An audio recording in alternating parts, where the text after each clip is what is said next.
Bwana, katika jina lako Yesu Kristo, tunakuinua na tunakutukuza. Umejaa utukufu na nguvu, na ni kwa neema yako Bwana Jehova Jire sisi tunalisiriki neno lako na tunaponywa nalo. Lilitufungua miaka 2000 iliyopita na likatuponya miaka 2000 iliyopita. Limetupa uzima wa milele kabla ya msingi wa ulimwengu kuwekwa. Ni kwa sababu Bwana Jehova Jire, wewe ndiye ule msingi ule ulifanya sisi wote tukaweza kuhesabiwa kuwa watoto wa Mungu kwa utukufu ule. Bwana Jehova Jire, uliweza kuonyeshana wakati ule ulipofufuka katika mauti. Asante ni kwa sababu umetutoa mbali na tulikuwa watoto wa kuasi, lakini umetufanya tukaweza kuitwa watakatifu na watu wenye kibali kikuu na neema ya ajabu mbele zake Mungu wetu. Asante Kristo Yesu, ni kwa sababu mapenzi yako wakati wowote, hakuna wakati inapotoka ama inatoweka. Wewe upendo ule ulitupenda nao mwanzo, ndio hata saa hii uko. Tulisoma katika neno la Bwana ya kwamba katika kitabu ya Hebrews, wewe ndio uko siku ya leo, na wewe ndio ulikuwa kwa jana na hata kesho wewe ndio utakuwa. Kwa hivyo wewe haubadiliki kamwe, na mapenzi yako Bwana Jehova Jire inafanyika. Na vile ulisema wakati huo Bwana, ndio unasema leo na hata kesho ndio kutakuwa. Kwa hivyo hakuna wakati mfalme wetu Kristo Yesu pamoja na Mungu wetu Baba mnabadilika. Wewe kile ulikisema umekisema, na wale wote wameamini kile umesema wataishi katika umilele wako Bwana Jehova Jire, wakifurahi na wakipenda kuona nguvu zako na mamlaka yako. Pokea sifa Bwana wetu. Wewe umejaa uwezo wote mfalme. Kwa yote Bwana Jehova Jire tunashukuru, ni kwa sababu ya vile umetufanya. Ninaombea watu wote mahali hapa Bwana Jehova Jire, ukaweza kuwafanya kuwa chombo cha kutumika ulimwengu mzima, waweze kuhubiri injili ile iliyo ya kweli, ndio waweze kufanya wengi waweze kufunguliwa na mambo mengi, kama vile Paul alivyosema ya kwamba ati yeye anajua vile tu anaendelea na kusunguka ulimwengu mzima ndio mateso na shida zinakuwa nyingi, lakini akasema ya kwamba aliamua kukaa katika nafasi hiyo ni kwa sababu anajua Mungu aliye naye ndani yake ni mkuu na ni wa ajabu.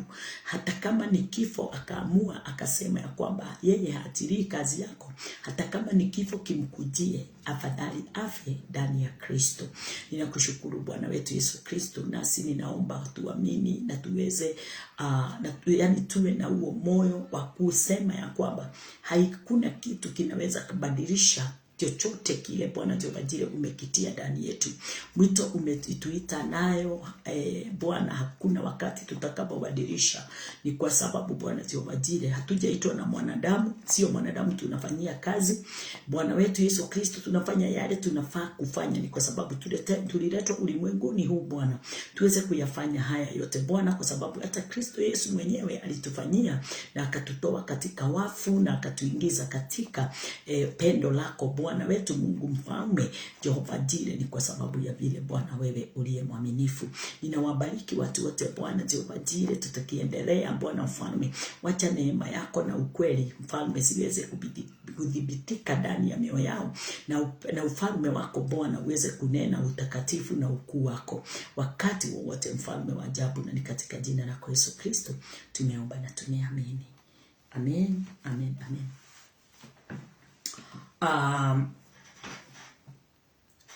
Kwa wakati huu nataka sisi wote tukaweza kuingia katika hiyo neema ya ajabu, na ni katika neno lake Bwana. Wale tulio ndani, ninaomba tukaweza kuwakaribisha wenzetu, marafiki wetu, tuweze kutiwa nguvu na hili neno la Bwana ametupa asubuhi ya leo. Na nikiendelea na topiki yetu, ninataka tuweze kufungua katika neno katika kitabu katika kitabu ya 1 Corinthians.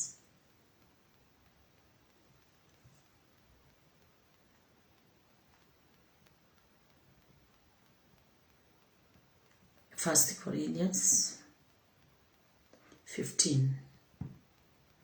1 Corinthians 15 mstari ni wa 54.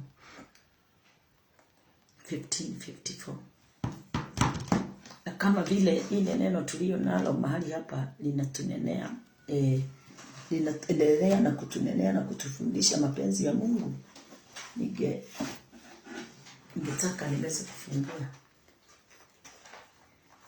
haya.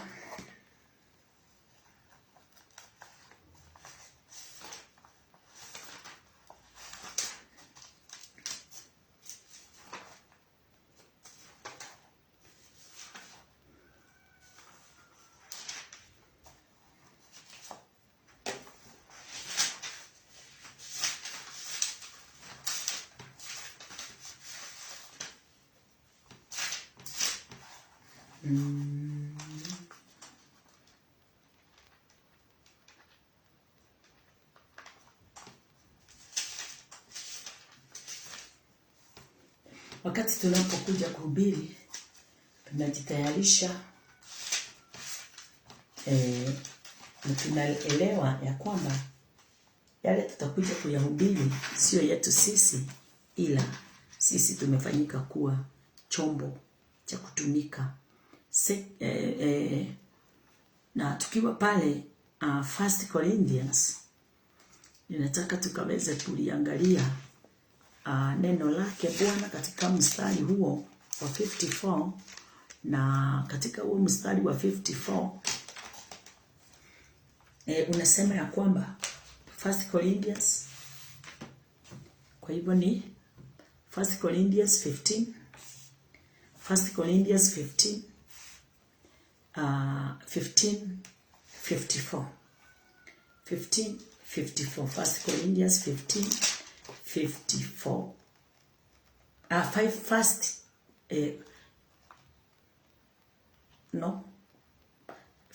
1 Corinthians 15, yes, 54 inasema, so when this corruptible shall have put on incorruptible, and this mortal shall have put on immortality, then shall be brought to pass the saying that is written, death is swallowed up in victory. Hallelujah. Who is that victorious? Ni Christ. Yesu ndiye aliweza kushinda kifo na akashinda mauti. Kama vile ule mstari wa 2 Timothy 1:10 ulituambia kwamba death is abolished. Ati kifo kimeondolewa. Nani alikiondoa? Ni Christ Jesus. Kwa uwezo gani? Kwa uwezo kutoka kwa Mungu Baba. Kwa hivyo asubuhi ya leo nataka wacha tusome na Kiswahili. Ate basi huu uharibikao utakapovaa kutokuharibika. Uharibikao mwili wa juu. Unajua tuendelea na parts. Tuna part 1 ni sasa tuko part 5. Kwa hivyo ukitaka kujua ni nini tunanena juu yake ya hapa part 5, utaweza kuingia from part 1. Usikilize, uingie part 2, part 3, part 4, ujue ni kwa nini tumefika part 5. Sasa kulingana na hili neno linatuambia kwamba kama vile kifo kilipoharibiwa, sawa, kiliharibiwa wakati gani? Nashukuru Bwana. Kifo kiliharibiwa. Kifo kiliondolewa, sorry. Kifo kiliondolewa. Tena kiliharibiwa. Miaka 2000 imepita. Kristo Yesu He abolished death. Na wakati alipoondoa kifo, tuliachwa na mwili na mwili unayoitwa immortality. Na jambo lile linanishangaza ni kwa sababu basi huu uharibikao utakapovaa kutokuharibika. Kwa hivyo wakati ule Yesu Kristo aliondoa kifo, ni kuondoa, aliondoa mwili wa juu. Aliondoa mwili ule unaokufa, mwili ule uharibikao, this body. Kwa hivyo ndio niweze kusema ya kwamba Kristo aliondoa kifo, na sasa mimi niko ndani ya mwili ule hauharibiki. Ni kusema ya kwamba mwili wa juu ulimezwa na mwili wa ndani. Kwa hivyo nimeuvaa mwili wa ndani, nimeuvaa mwili wa ndani. Sasa ndio ufanyao kazi katika maisha yangu. Haleluya. Mwili wa ndani ulimeza huu mwili wa juu.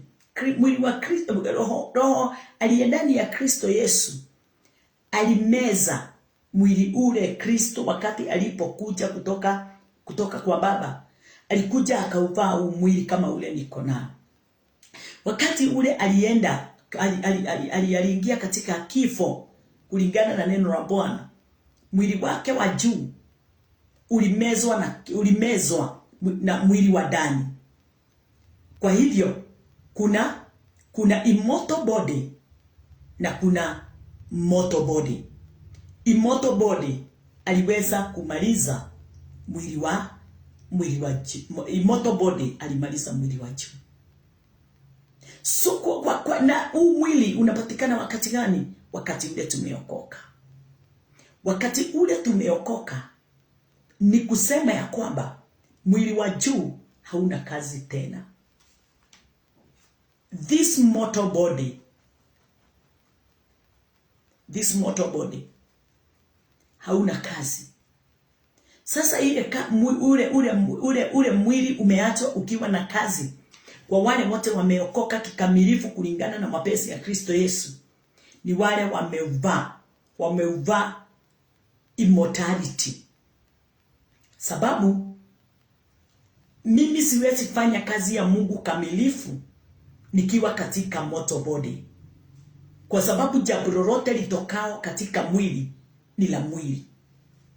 Mambo yote itokanao na mambo ya mwili ni ya mwili. Yale yote itokao katika mambo ya roho ni ya roho. Bwana asifiwe. So ni nani aliye ndani yangu? Hata kama niko na huu mwili unaonekana una nguvu ama hauna nguvu? Hauna nguvu. Huu mwili sasa ulifika katika nafasi ya kupelekwa, kuongozwa. Bwana asifiwe. Hauna uwezo tena katika maisha yangu. Yule aliye na maisha ni yule nilimvaa, kama vile tunaendelea kusoma. Basi huu mwili uharibikao utakapovaa kutokuharibika, na huu wa kufa utakapovaa kutokufa. Kwa hivyo kuna mwili usiokufa, na huo ndio wa Kristo, wale kamili, wale wameokolewa na Mungu kumpitia mwanae Kristo Yesu. Huu mwili ndio waweze kueleweka na waweze kutambulika ya kwamba wameokolewa. Huu mwili hauna uwezo tena juu yao. Huu mwili hauna utawala tena. Kwa hivyo kutoka hapo, ule mwili unaofanya kazi ndani yao ni mwili ule unaitwa kutoharibika. Mwili ule hauharibiki. Mwili ule hauna kifa, hakuna wakati tena utakapoingia katika kifo. Bwana asifiwe.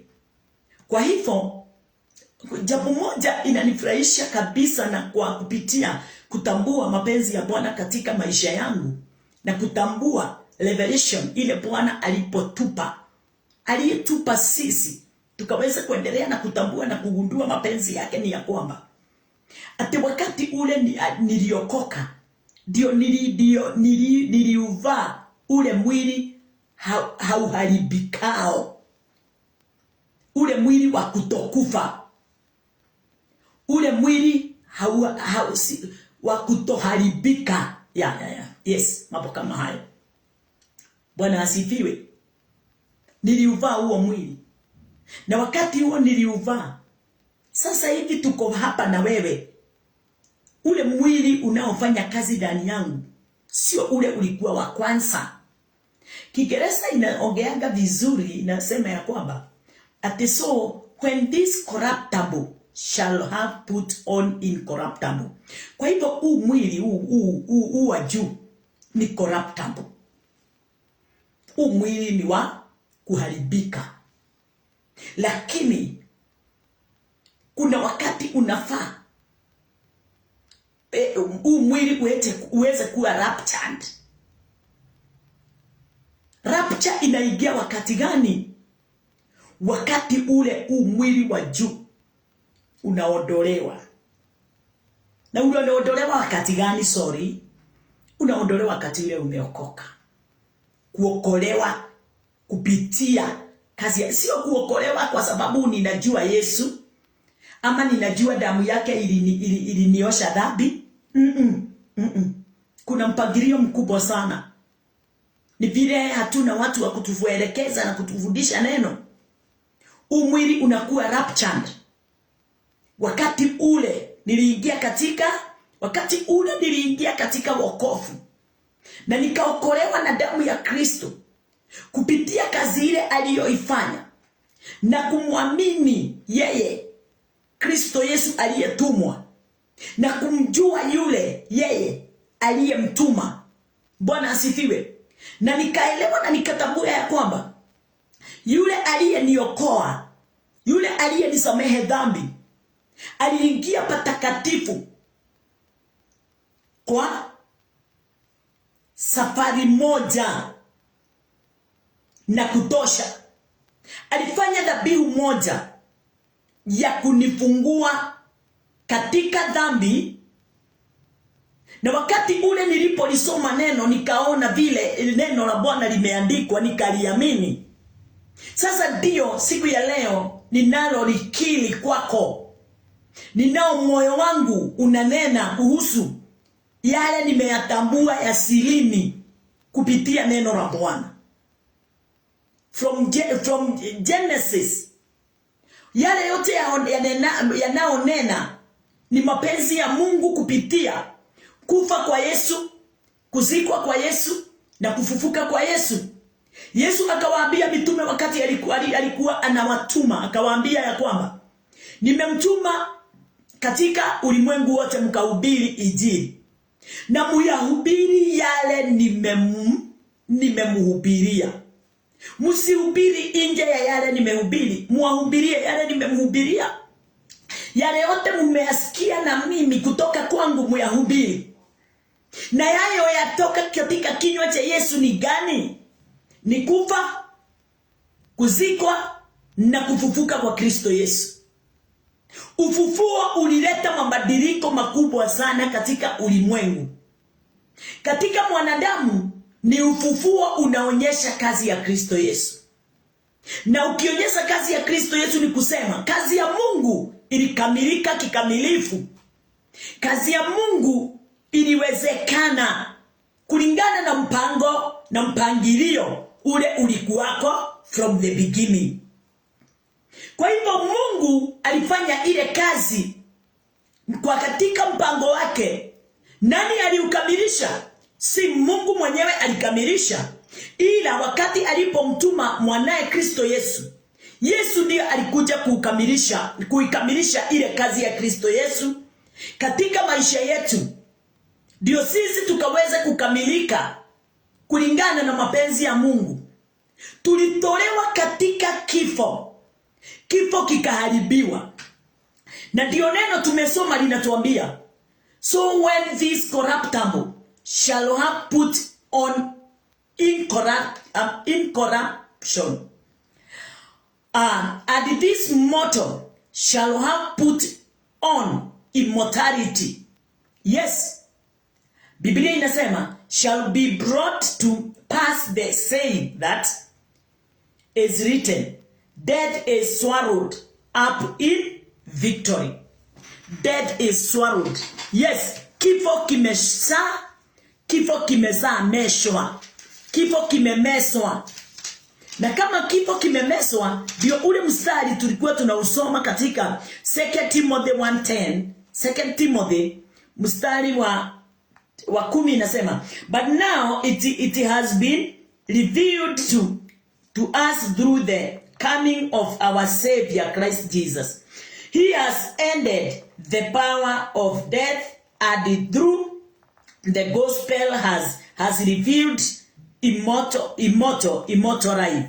Kiswahili katuambia, lakini imefunuliwa kwenu sasa kwa kuja kwake Mwokozi wetu Yesu Kristo. Yeye amekomesha nguvu za kifo, na kwa njia ya Injili akadhihirisha uzima usio na kifo. Amedhihirisha uzima usio na kifo. Kifo kilimalizwa. Gikuo nikireketie kunino. Please, usisome kulingana na vile unataka unajua. Soma neno la Bwana kulingana na mwandishi yule aliyeamrishwa aweze kuandika. Wakati tunaposoma na mawazo ya yule aliyeandika kutokana na kuamrishwa, tunausoma moyo wa Mungu. Kwa hivyo wakati tunapolisoma lile neno na tunaliamini, tunaamini mawazo ya mwandishi na ndiye God. Kuna yule aliyeiandika katika ile nini? Laboratory. Lakini kunaye yule alipeana, lile Biblia linasema ya kwamba ati Mungu aliweka neno lake ndani yao, nao wakaliandika. Bwana asifiwe. Na neno likaendelea kusema ya kwamba neno hili tunalolisoma ni pumzi ya Mungu. So wakati tunapoamini hili neno, tunaamini pumzi ya Bwana. Na wakati tunapoamini pumzi ya Bwana, inatutoa katika corruptible sin, inatuingiza katika incorruptible sin. Bwana asifiwe. Tunatoka katika mbegu iharibikao, tunaingizwa katika mbegu isiyoharibika. Mortal body, tunaingizwa katika immortality ama immortal body. Bwana asifiwe. Na wakati tunapoingizwa mahali pale, tunasema ya kwamba death is swallowed up in victory. Kifo kimesamezwa. Kifo kimesamalizwa. Sasa hivi niko hapa. No death in me. Hallelujah. Bwana asifiwe. Kwa hivyo mimi nimepokea uzima kutoka kwa Yesu. So wakati wote ninaponena, ninasema ya kwamba kwa sababu nimeshatoka katika immortal body, nikaingizwa katika nimetoka katika mortal body nikaingizwa katika immortal body. Begu nikatolewa katika begu ya kuharibika, nikaingizwa katika begu isiyo ya kuharibika. Na ndio ninanena, sababu kuna wakati nilikuwa ninayo yanena yalikuwa tu ya bure, sababu nilikuwa katika begu ya kuharibika. Lakini wakati ule nilipokea hiyo neema, nikatoka katika corruptible sin nikaingizwa katika incorruptible sin. Siku ya leo nasema I have eternal life. I have eternal life. Saa hii nina uzima wa milele. My life is in Christ. Bwana asifiwe. Mimi na Mungu tumefanyika kuwa mmoja. Haleluya. Nimesimamishwa katika neema. Nimefunguliwa kwa neema. Katika kitabu ya Isaya, hata Isaya nilisoma nikaona hata wakati wa Isaya ilikuwa imetabiriwa. Katika kitabu ya Isaya ilikuwa imetabiriwa ya kwamba Isaiah what? Isaiah 25. Walikuwa wametabiri lakini haikuwa imefika, lakini haya tunasoma in New Testament imeshafika. Isaiah, kwa nini ninaikosa? Isaiah 25. Isaiah 25:8 inasema he will swallow up death in victory. Umeona? Ataimeza. Kwa hivyo hakuwa ameimeza. But ile tunayoisoma katika Corinthians, katika 2 Timothy and 1 Corinthians ameshafanya. So kwa sababu ameshafanya, ameshanifanyia. Na kwa sababu ameshanifanyia, mimi niko ndani ya yale aliyoyafanya. Mimi nategemea yale aliyoyafanya. Mimi niko ndani ya yale aliyoyafanya. Lakini hii Isaya waliisoma wakigoja. Waliisoma na wakaliamini wakigoja. Lakini mimi sigojei, mimi niko ndani. Wewe uko ndani. Sababu tayari Christ alisha dead, alisha kufa katika msalaba na akaleta ufufuo katika maisha yetu. Kiingereza ya Isaiah 25:8 inasema he will swallow up death in victory, and the Lord God will wipe away tears from of all faces, and the rebuke of his people shall he take away from off all the earth. And for the Lord had spoken it. Hallelujah. Furahani kwangu. Furahani kwangu ninayetambua haya. Ati Kiswahili inasema amemeza mauti hata milele. Nani amemeza mauti hata milele? Christ. Christ wakati alipokuja alimeza mauti hata milele. Na Bwana Mungu atafuta machozi katika nyuso zote. Mimi sigojei avute machozi katika uso wangu. Ameshavuta tayari, kwa sababu nimeamini yale aliyoyafanya. Miaka 2000 imepita.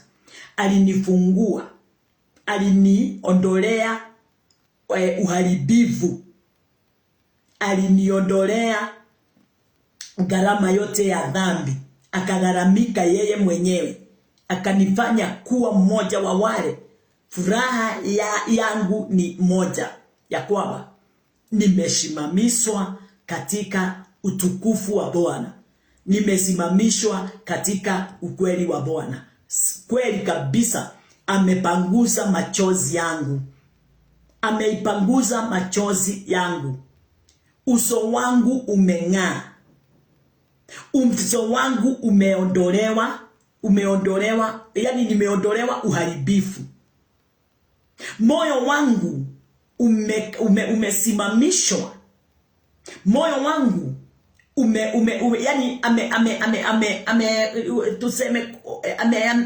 yani ni protect kutokana na yale yote ilikuwa katika maisha yangu, ilikuwa inaniletea hofu, fear, anxiety.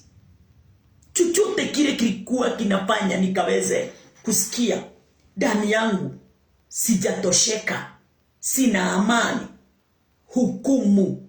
Hizo zote nimeshaondolewa. Nani aliondoa? Kristo Yesu miaka 2000 imepita, aliondoa, amenifanya, amenitangulia na kunifanya kuwa mwana katika hekima yake, katika knowledge yake, amenifanya kuwa mwana. Yule amesimama katika uhaki wote, mapenzi yote, utukufu wote, katika uwezo wote, uzima wote, akanikirimia kwa pendo lake. Yeye Mungu mwenye uwezo wote, amemeza mauti hata milele, na Bwana Mungu atavuta machozi katika nyuso zote, na aibu ya watu wake ataiondoa katika ulimwengu wote. Maana Bwana amenena hayo. Nimekuambia, wakati mwandishi wa wakati huu wa Isaya 25:8, Yesu alikuwa hajafunuliwa.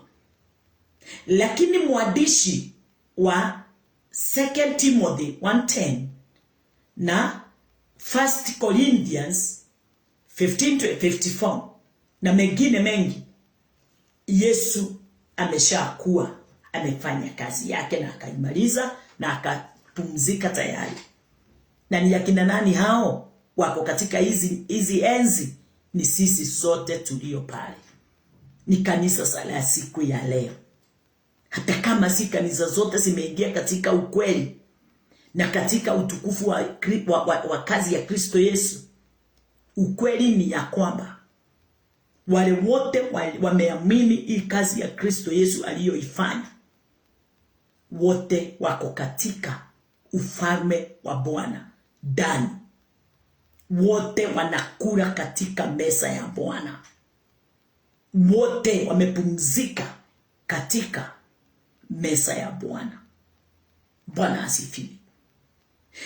Tukiangalia pale, nataka tuweze kulisoma neno hapa tukipita, sababu ninajua tuliweza kulisoma on Revelation 1:17. Tusome pamoja katika kitabu ya Revelation 1 mstari ni wa 17.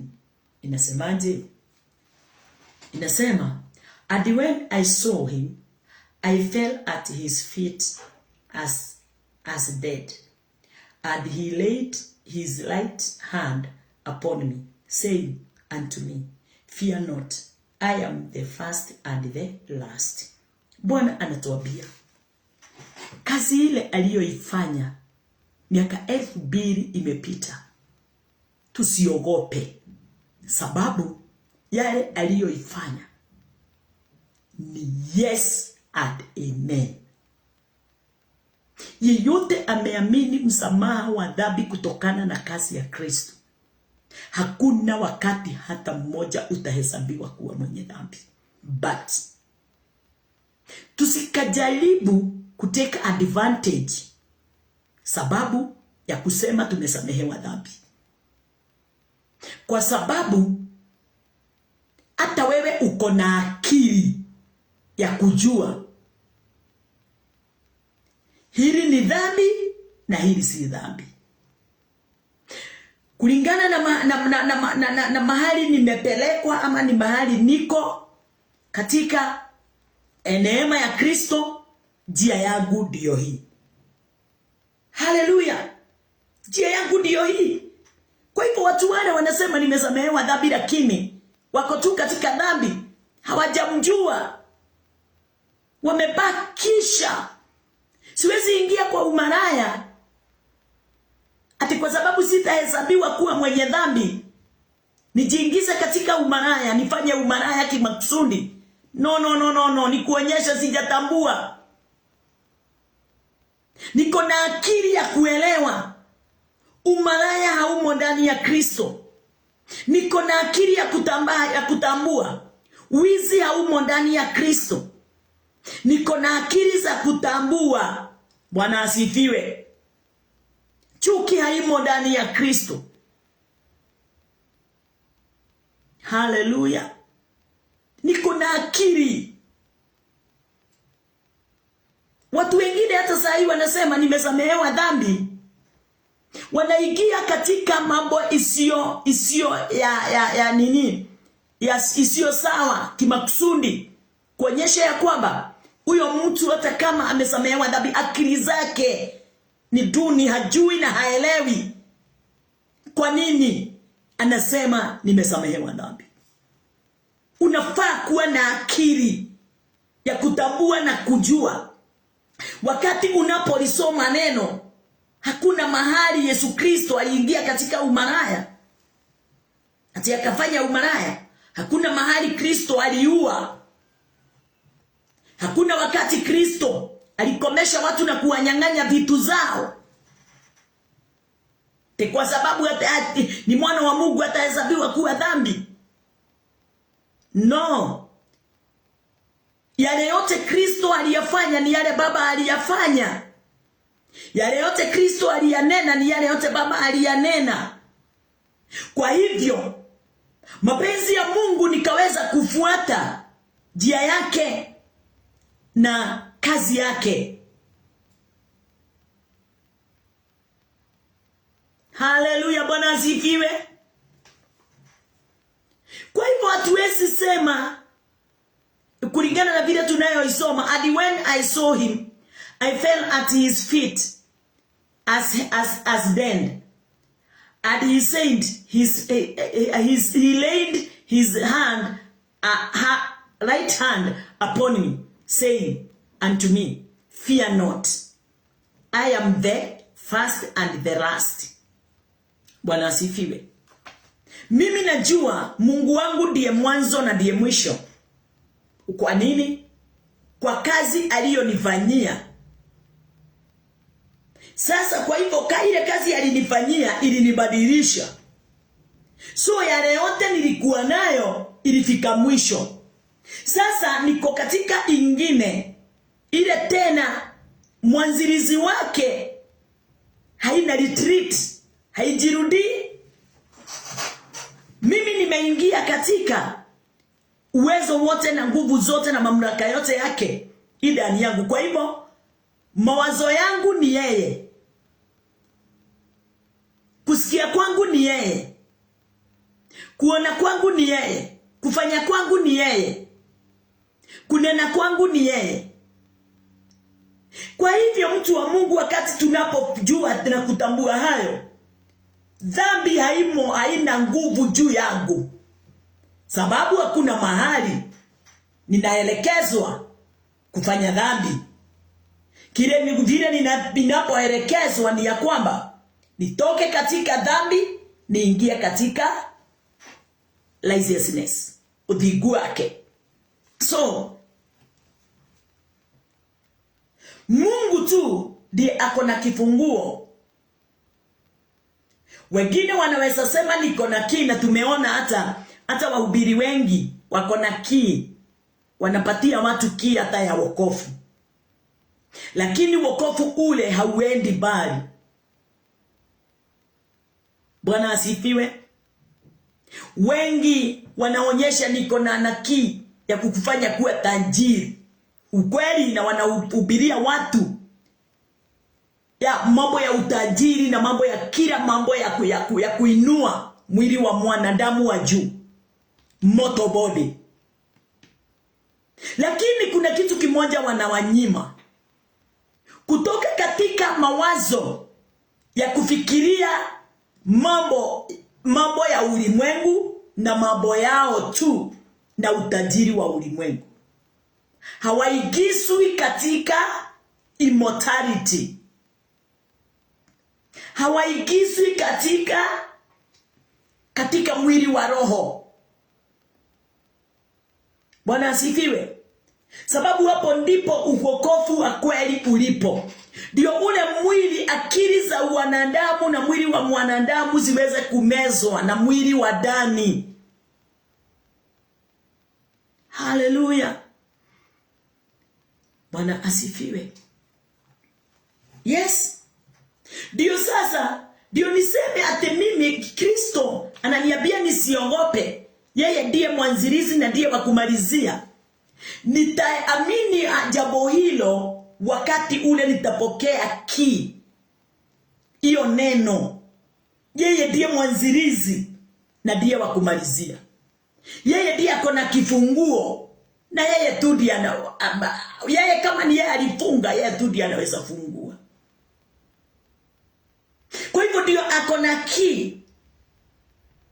Shetani hana kitu chochote anaweza onyeshana katika maisha yake. Lakini baba yangu ananiambia yeye ndiye ametangulia, yeye ndiye alinitangulia, yeye ndiye chanzo, yeye ndiye kila kitu. Kwa hivyo kitu chote ninachokihitaji ni yeye.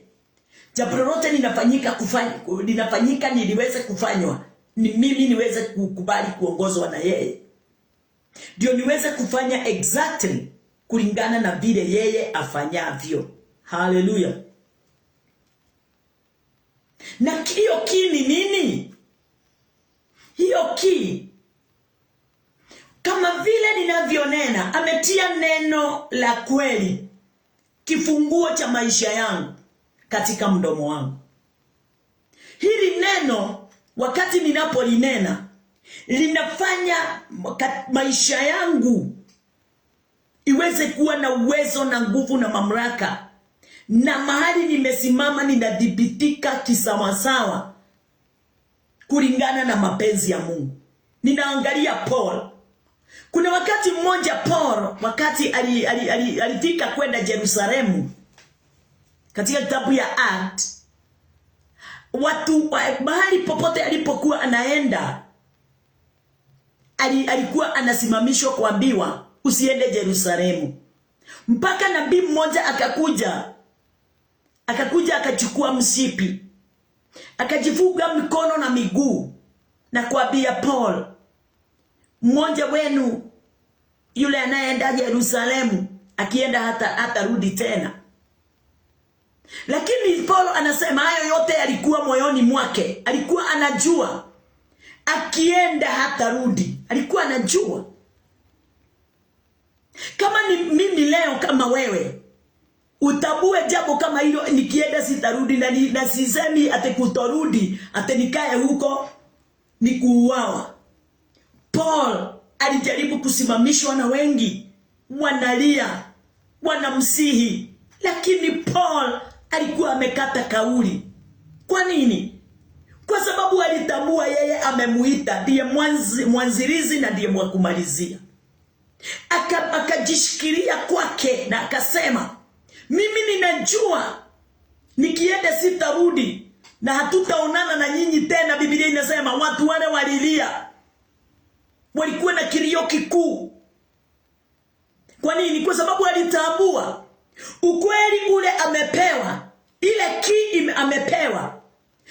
Kusema sitaenda ni kukosoa ile ni kutomwamini yule ameyanena yale, amemuita yeye, anamuongoza yeye, anenaye yeye. Kristo Yesu alifanya hivyo. Alijua hata wakati alipokuja ulimwenguni amekuja kufa. Alikuwa anajua aishi, na alikuwa anajua miaka only 3.5 years aondoke katika ulimwengu. Na si njia ya kuondoka kwa kupenda, ni watu wengine kusimama katika mwanya. Hata kama alijiachilia katika kile kifo, akapendezwa nacho kwa sababu aliona utukufu ulio mbele yake, utukufu ulio mbele yake, akakosa kutazamia kile kifo. Hivyo ndivyo Paul hakutazamia kile kifo, hakutazamia ile mwangamio. Hata kama manabii walisimama na kuongea, makanisa na marafiki na mitume wengine wakasimama na kuongea, Paul hakukubali kulegea nyuma. Alienda mbele. Siku ya leo, wakati neno la Bwana limefika kuwa kifunguo katika maisha yako, mdomoni mwako, mtu wa Mungu, hautalegea katika jambo lolote lile. Hautamfurahisha mwenzako ndio mtie nguvu katika yale anayotamani na yale anaofurahia ndio aweze kufurahi. Ni wewe uweze kuelewa na kutambua ya kwamba nimeitwa na yule ameniita. Hata yeye hakugaili. Yeye hakusikiliza mwanadamu. Alisikiliza Bwana. Alifanya mauzia ya Bwana. Mitume wetu wale tunao walitangulia, akina Stefano wale waliuawa, akina Petro wale waliuawa, walikufa kifo cha furaha sana katika mioyo yao. Hata kama sisi tukitazama tunaona kilikuwa si kifo sawa, wao walifurahia hayo, sababu jina la Bwana liliinuliwa. Hakukuonekana jambo lolote lilifanya neno la Bwana liweze kukosolewa. Halikukosolewa kuwapitia. Na sisi tunafaa kuelewa, tusifanye kazi ya Bwana iweze kukosolewa. Tusisimame katika jambo lolote linaokosoa. Jambo lolote linaweza fanya mtu mwingine asione nguvu na mamlaka na utukufu wa Mungu. Ni sisi tusimame katika nafasi ya kufanya. Hata wale wanaopiga injili wakitazama vyema, wakati mtu ako katika mwenyewe mahali fulani, anaona ukweli, hawa watu wanaongea ukweli, hiyo yote wanaongea ni ukweli, lakini ukweli hauna faida, ukweli ni gharama tupu, ukweli. Yani wataipiga kwa njia zote, lakini wanajua na wanahakikisha ya kwamba kile tunachokinena ni ukweli. Haleluya, Bwana asifiwe. Sababu watu wengi wanataka kuhubiriwa prosperity, lakini ndani ya Biblia hakuna prosperity gospel. Bwana asifiwe, haleluya. Katika neno tumeambiwa tumwamini Kristo Yesu, tuamini ufalme wa mbinguni, na ufalme wa mbinguni ndiye yeye na haki yake, his righteousness, utakatifu. Bwana asifiwe. Na ndani ya hayo yote, yale yote tunayoyahitaji yataonekana ikijionyeshana yenyewe kwa pendo lake. Jambo lile linanifurahisha ni ya kwamba wakati ule Bwana amenena katika hiyo Revelation 1:17, ninaona kitu moja ya kwamba kama ni Mungu aliye na kifunguo, kama ni Mungu mwanzilizi na ndiye wa kumalizia, na kama lile neno ninalolisoma nimeliamini, niogope nini? Na shetani hana uwezo wala Mungu nguvu za kuniondoa katika mkono wa Bwana. Sababu ni gani? Hawezi nifikia. Nimefichwa katika uungu. Neno la Bwana, haleluya, ni upanga ukatao kuwili. Hawezi nikaribia wakati ninapo liamini neno la Bwana. Hakuna awezaye kuniondoa katika mkono wa Bwana. Kwa hivyo Yesu amenilipia gharama. Ameondoa mkono wa yule muovu ibilisi. Ameondoa ile kifo alikuwa anajiringa nayo. Tena kile alikuwa anasema akiambia Yesu, niinamia na nitakupatia utajiri huu wote. Ateu mkononi, alinyang'anywa hiyo key. Neno lake lilifanywa kuwa bure. Haleluya. Kifo, ufufuo wa Kristo Yesu ulimkosoa, na nguvu zake zote na mamlaka yake yote ikamalizwa. Hana uwezo wa kunitoa mkononi mwa Bwana, hana uwezo wa kunitoa katika imani, hana uwezo wa kunirudisha tena katika kifo. Kimemalizwa. Ekoyo yoragia yugaga gikuone kuninwo kiani ati rubora rwa gikuo rukiriha ni rwaninirwo ni Jesu Kristo kaimana. Yesu alionyeshana ukamilifu wote na ukweli wote. Bwana asifiwe. Haleluya. Kwa hivyo huu si wakati wa kuogopa, huu ni wakati wa kuwa na ujasiri wote katika maisha yako.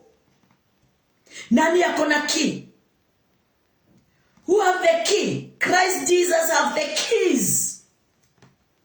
Ufalme wa mbinguni uko mkononi mwa Yesu Kristo. Na mimi na wewe tunafaa kuwa ndani ya huyo mwenye hizo key. Na hiyo key ameiweka ndani ya mdomo wangu. Kwa hivyo mdomoni mwangu kuna uwezo, kuna nguvu. I have victory. Bwana asifiwe. Ushindi wote umo mdomoni mwangu. Neno lake lile ninaozungumzia wakati wowote na linaonyeshana nguvu na uwezo na mamlaka ya Mungu. Bwana asifiwe. Na ndio Biblia ilikuwa inasema, tumesoma tunaona ya kwamba death and life are in the power of your mouth. Kifo na nini?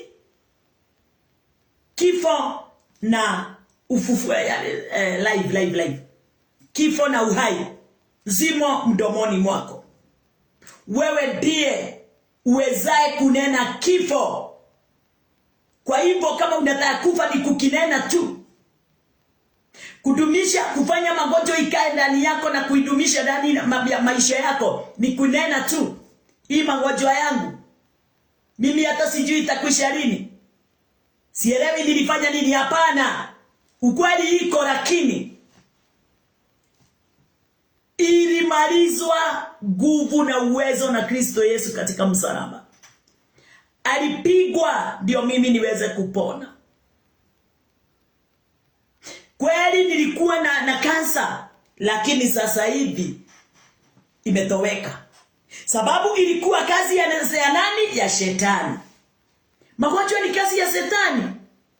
Wizi, umalaya na mambo mengine yote, madanganyo na nini, yote ni kazi ya shetani. Kutoamini Kristo ni kazi ya shetani. Kwa hivyo wakati mmoja tunapoamini na midomo na neno la Bwana kwa midomo yetu na kutambua ya kwamba tuna uzima mdomoni mwetu, tunakomesha kifo chote, tunakiondoa, kinakuwa past tense. Magonjwa yote ilikuwa imetumwa, inakuwa past tense, sababu tumetumia uwezo na nguvu, kifunguo kile kilitiwa midomoni mwetu. Haleluya. Shetani hana uwezo wa kukutoa ndani ya katika uzima, katika life. Hana ukweli, mtu wa Mungu, tukiongea na wewe. Shetani hana uwezo hata wa kukutia magonjwa. Shetani hana uwezo wa kufanya mambo yako iweze kukwisha wala kusarabatika. Mpaka wakati ule wewe utakubali. Mkikubaliana na yeye, atafanya kazi yake, kwa sababu kazi yake ni kuharibu na kuharibu na kuua na kusarabatisha. Lakini wakati ule umetumia ile uwezo na nguvu katika mdomo wako, sababu life iko ndani yako na death iko ndani yako, na ndio key. Life ndiye key. Wakati wowote anafikiria anaweza kukuweza na jambo lolote, nataka kukuambia wewe ndiye yaani wewe ndiye uko katika nafasi ya kukubali wala kukataa. Hata kufa ni wewe kukubali ama kukataa. Na ukikubali utakufa. Ukikataa, Biblia inasema katika kitabu ya Psalms 91, utakaa mpaka ule muda utakaye taka kukaa katika ulimwengu.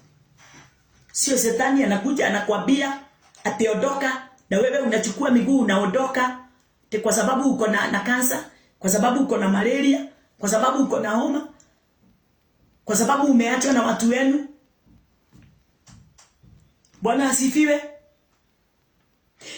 Kwa hivyo inafaa tuweze kuelewa ya kwamba death has been defiled.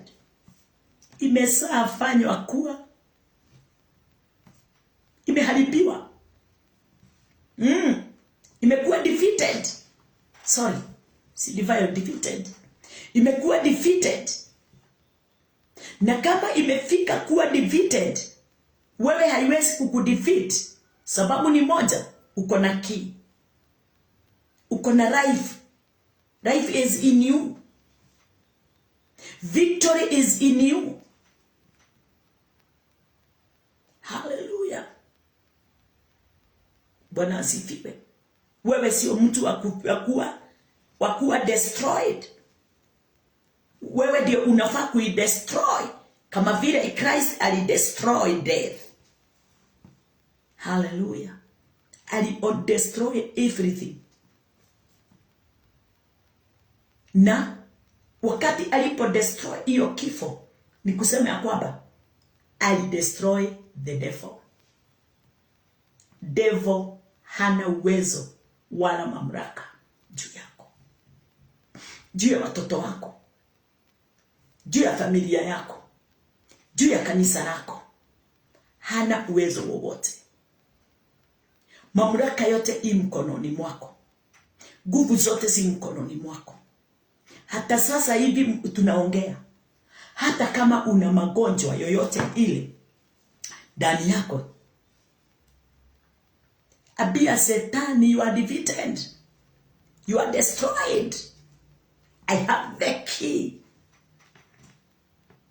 Bwana asifiwe. Hallelujah. Wache kujali. Mwambie wewe kama ni kansa, kama ni malaria, kama ni nini, hiyo kitu imekuweka uoga, hiyo kitu imekuweka hukumu. Abie walk out. Toka nje. Hallelujah. Toka nje ya huu mwili wangu. Wewe kansa, walk out. Come out. Haribu. Una uwezo. Una mamlaka. Hakuna jambo Bwana Mungu wetu anaweza kushindwa. Yeye ni mshindi kwa yote. Uaminifu wake ametuambia yeye ndiye chanzo na ndio mwisho. Yes.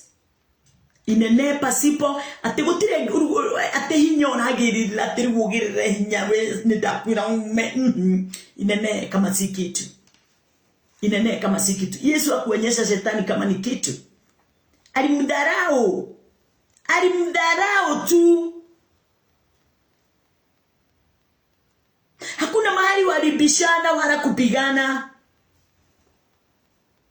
Alichukua nafasi ya hiyo yote kama hakuna mtu, sababu alijua na akatambua, I have power and authority.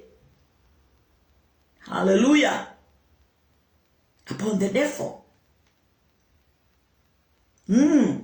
Kwa yote yale afanyao kwa mwanadamu, mimi najua. Yesu akasema, mimi najua niko na uwezo wote na nguvu zote. Kwa hivyo Shetani wa kuharibu doa, Shetani wa kuharibu churches, denominations, Shetani wa kuharibu families, Shetani wa kuharibu hata mahospitali na mambo yale yote yanayoendelea, corruption. Toka katika serikali yetu. Toka katika ndoa zetu. Toka katika makanisa yetu. Hallelujah. Yesu ndiye alilipia gharama ya mwili wangu. Nafikiria jambo moja. Siwezi kodesha nyumba alafu ni mtu mwingine anaishi, na mimi ninafaa kuishi. Sijampa ruhusa ya kuishi, lakini ate ninalipa anaishi. Hapana. Shetani hafai kuishi ndani yako, sio yeye anelend. Christ ndio analipa, alilipa hiyo deni. Yes.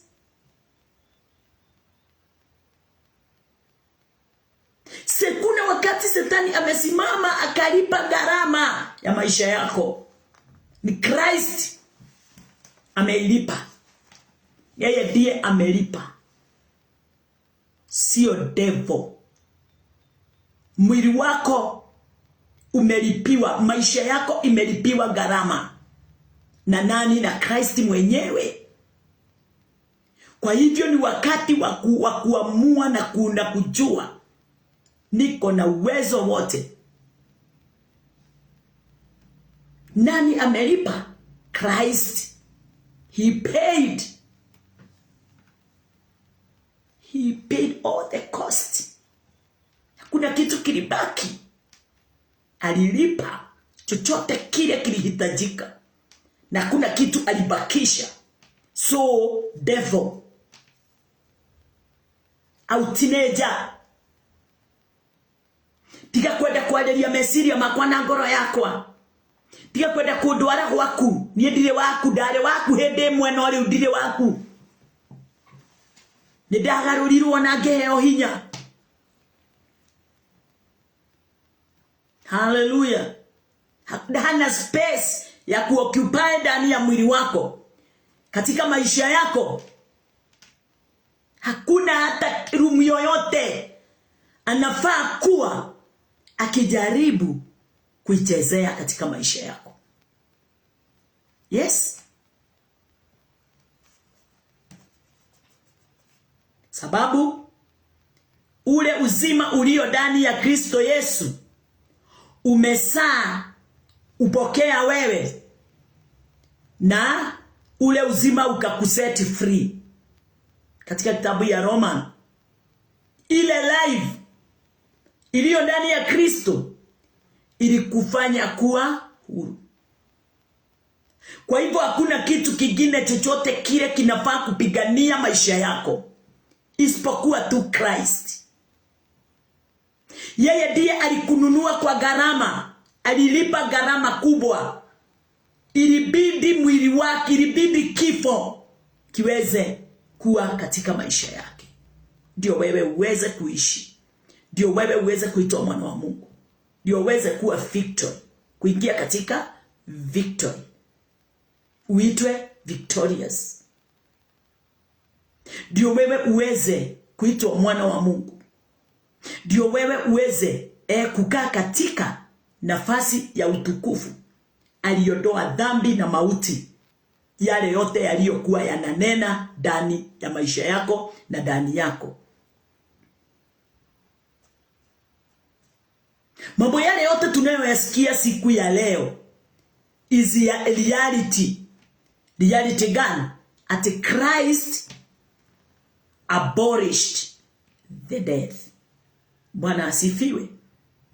Yesu alimaliza kifo, alimaliza dhambi na mauti. Hazimo tena, hazina msingi, hazina mzizi. Aliweza kuzibomoa na akazibomoa na akazibomoa zote. Yeah. Na wakati ule tunapoamini mambo kama yale, hiyo ndio kazi ile inaofanyika ndani yetu ya sisi waaminio. Sisi waaminio, hiyo ndio life ile inaotawala katika maisha yetu. That was life at the work in the believer. Hiyo ndio ile kazi inafanyika ndani yetu kwa sasa leo. Bwana asifiwe. Sisi sio wana wa ibilisi. We are sons of God. Yes. Ndakwira uguo tondu nakakurudire na ihenya. Kwa sababu tumesha toka katika kifo tukaingizwa katika life. Tumesha toka from the death to life. Kwa hivyo sina jambo la kunitisha. Niko na uzima ndani yangu. Mimi nimependwa na nikapendeka. Nimechaguliwa. Nimeitwa.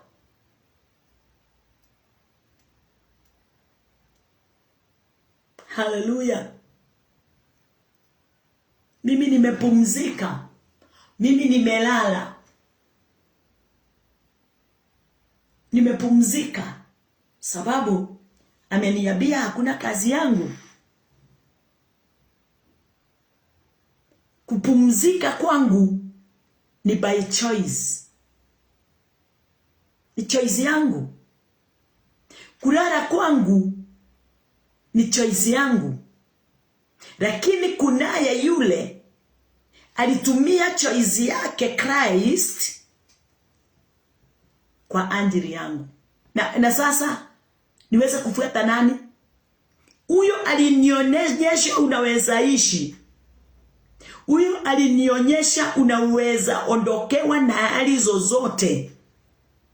Na uzima unaweza kuwa pamoja nawe. Huyo ndiye napenda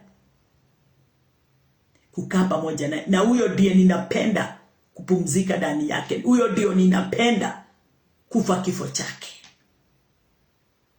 Bwana asifiwe. Huyo ndio ninatamani kufa kifo chake. Watu wengine wanakufia footballers. Wengine wanakufia viongozi. Kwa sababu wameshindwa anakufa. Wengine wanatoa nguo, wanakaa uchi sababu wameshindwa. Wewe hebu soma Biblia. Ukufe kifo cha Yesu. Mkufe pamoja naye.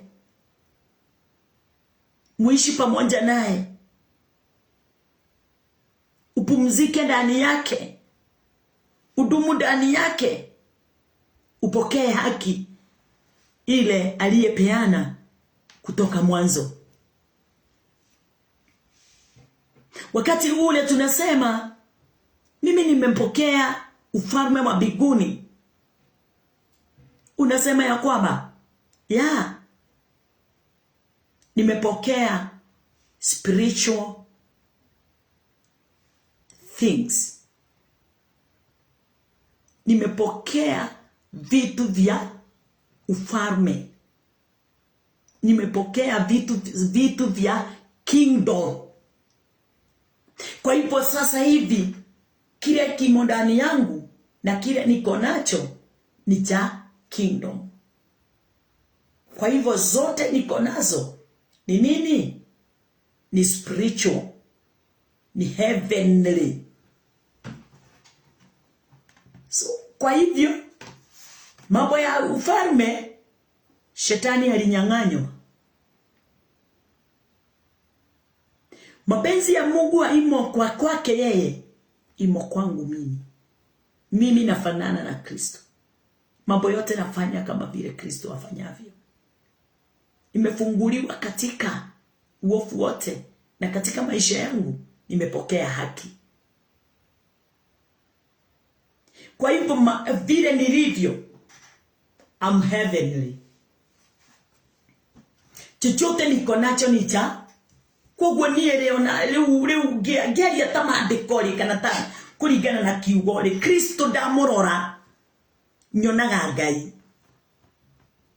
nyonaga iguru riothe riwe ri Kristo. Iguru riothe ni Kristo, Ngai wothe ni Kristo. Bwana asifiwe. Wakati ninamwangalia ninatamani kuwa yeye. Ninatamani kuelekea katika nafasi yake. Ninatamani kukaa katika hiyo heaven, kwa sababu yeye ndiye heaven yangu. Hallelujah. Sio mahali nitaenda heaven. Yeye ndiye heaven yangu, sababu heaven sio location. Hallelujah. Heaven sio planet fulani. Hapana. Heaven ni Christ,